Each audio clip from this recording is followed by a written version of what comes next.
Yo, what's going on, everybody? This is PacificTomb. Today I'm bringing you guys a 60 and 12 on Nuketown.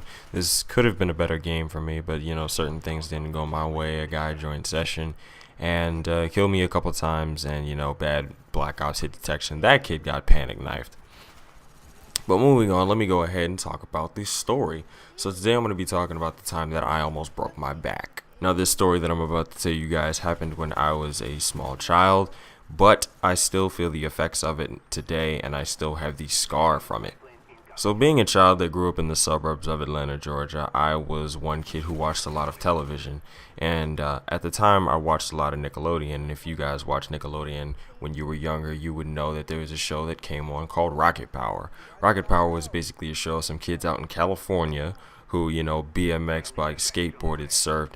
And I was really fascinated by that. And I love the fact that they had, BMX bikes and they could do all these little tricks. And I thought that I would be able to emulate those in Atlanta. And basically where I live is my house sits on a cul-de-sac. I'm the last one on the cul-de-sac, so I'm like in the dead middle. Then behind my house they have a forest, and then behind the forest there are power lines. And below the power lines, the county where I live clears out all of the brush and the debris that builds up every year in between the power lines.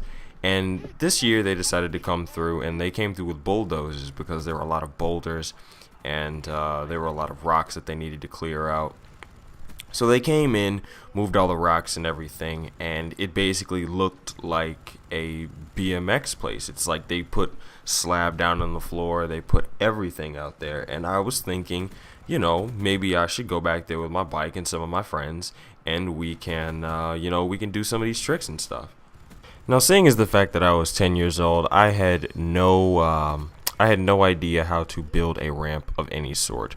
My idea of a ramp was taking two cinder blocks and putting a slab of wood on top of them and then jumping off of that. Now the problem was, before, maybe 2-3 weeks before, the thing in the canyon that I have behind my house, I built a ramp, and a friend of mine went down the ramp, was going about 20 miles an hour on his bike, jumped the ramp, slammed into the front of my house, and broke his arm.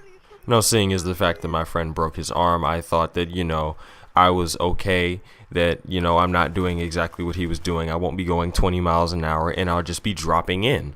Well, that didn't exactly happen the way that I had planned it.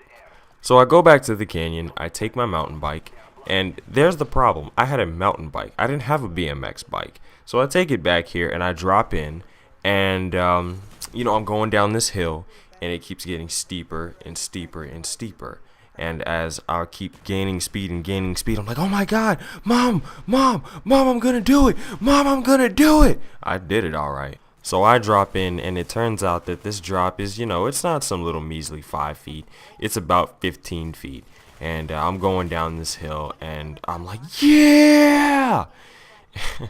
And after I get my little euphoric scream on, I start gaining speed again, and my front tire hits a rock. Now this is when things start going downhill. Dang, that was a bad pun.